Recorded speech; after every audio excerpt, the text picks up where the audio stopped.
We've got less than 120 days left in 2025, and you have a chance to lock in your GLP-1 results before the holidays hit. I'm doing it, and I hope that you'll join me. Hi, I'm Anissa, and I am on a journey to reclaim my health through the use of the GLP-1 medication Mounjaro. My goals are simple: reverse my type 2 diabetes, to lose a total of around 50 pounds, and to reclaim my health. For context, 4 years ago, I weighed about 250 pounds. I leveraged the use of a keto kind of diet to lose the 50 pounds. I lost that 50 pounds in about 9 months. Somehow I didn't end up with loose skin either. I've kept that weight off for these years, but I could never get the scale to budge below 205 pounds. It just would not happen. In the meantime, in April of 2025, I got some blood work done and found that my A1C had skyrocketed to 14.1, which is more than double the 6.5 you need to be a type 2 diabetic. So I had raging diabetes. I was about 205 pounds. At that point, out of desperation, I went to my doctor to see what we could do, and my doctor suggested the GLP-1 medication Mounjaro. And that medication would take the place for me of the metformin that I had been taking. I was trying to avoid ever going on insulin, and that was a start of my GLP-1 journey. This GLP-1 Mounjaro has been life-changing for me. At my last physical, my A1C dropped from 14.1 to 6.7, and I've lost 21 pounds. I believe that inflammation has lowered. I don't feel as achy as I did. So all of these things are great. But here's the thing that I know: my momentum ebbs and flows. It's great, and then it's not so great. And as the holidays start to come around and different stressors come back, I take my focus away from my own health.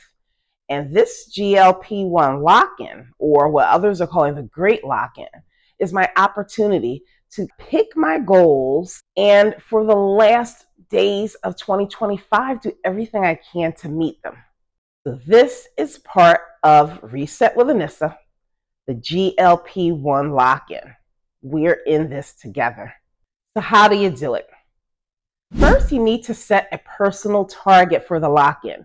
It could be weight, it could be energy, it could be habits. I've chosen 2 things: to get 7 hours of sleep per night, or at least over the course of a week, average 7 hours of sleep per night using my CPAP machine, and to get in 3 strength training workouts per week. My goal is 1 upper body workout, 1 lower body workout, 1 full body workout. My goals are very specific, but clear goals beat vague goals every single day of the week. Write it down. Get clear about what you want so that you can actually achieve it. So there you have my 2 goals: 3 strength training workouts and 7 hours of sleep. But I do need to put some habits into place to make those things work for me. 1, I need to make sure that I am getting enough protein. So I need to make sure that over the course of a week, I'm averaging between 13 to 15 ounces of protein, which means I actually need to track and measure things. I'm not always good at staying consistent with that. I also need to make sure that I am hydrating, because I can't work out if I don't have my protein and I don't have my water intake correct. And then, finally, I have to make sure that I wake up early enough to do the workouts, because if I wait until the end of the day, I know myself, I'll be too tired, I'll find something else to do around the house or some errand to run, and I won't do it. So these 3 habits are going to help me to meet my 2 goals. You also have to figure out how you are going to track your success, track your goals. See how I like it? So let's see. If we put all that together, How am I going to track it? I'm going to use my Fitness Pal. I'm going to use Apple Fitness and my CPAP machine itself to keep track of these goals. I don't intend to look at the big picture every day. I will track every day, but I'll look at the big picture once a week. And I do not love tracking, but for me, I really need to make sure that I'm tracking my water and my food intake. I should just say my protein. I'm pretty good at knowing what I can and cannot eat, but I'm not good at guesstimating how much protein I'm getting. I had a slight weight loss stall at the end of July, beginning of August, and honestly, there were things that I was not doing. I was not making sure that I was getting in all of my protein. I was not making sure that I was keeping my carbohydrates below 30 grams per day. And that was making me lose a half a pound, go up a half a pound, lose a half a pound, go up a half a pound. So tracking for me is a necessity. And I think that I can lock in and do that for the end of 2025. And I'm hoping I see really good results because of that. I don't know about you, but at least for me, holiday temptations are coming. Holiday temptations can be just the temptation to sit down, relax, and watch one of my holiday movies without ever thinking about my mindless snacking while I'm watching them. It could also mean that once it starts getting dark earlier, I lose all desire to work out. If I don't work out in the morning and I come home, cook dinner, and it's dark by the time we eat, I'm not going to work out. So for me, I am going to be intentional about maybe having some healthy snacks around so that when I do indulge in my holiday movies, I'm not depriving myself.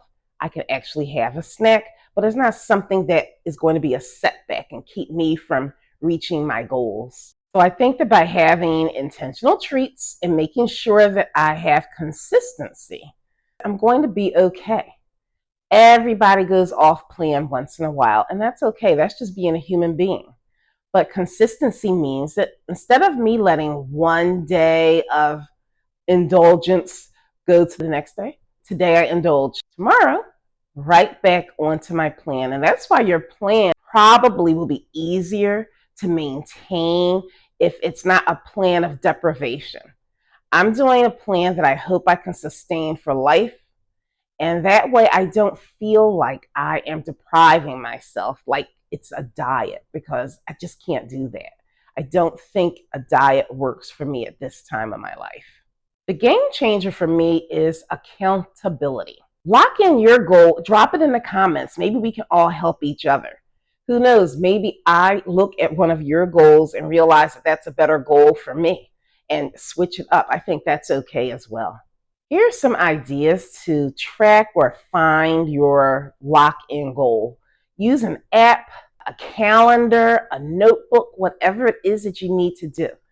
I actually use my Apple Watch and my steps and my 3 rings, your stand ring, your move ring, and your exercise ring.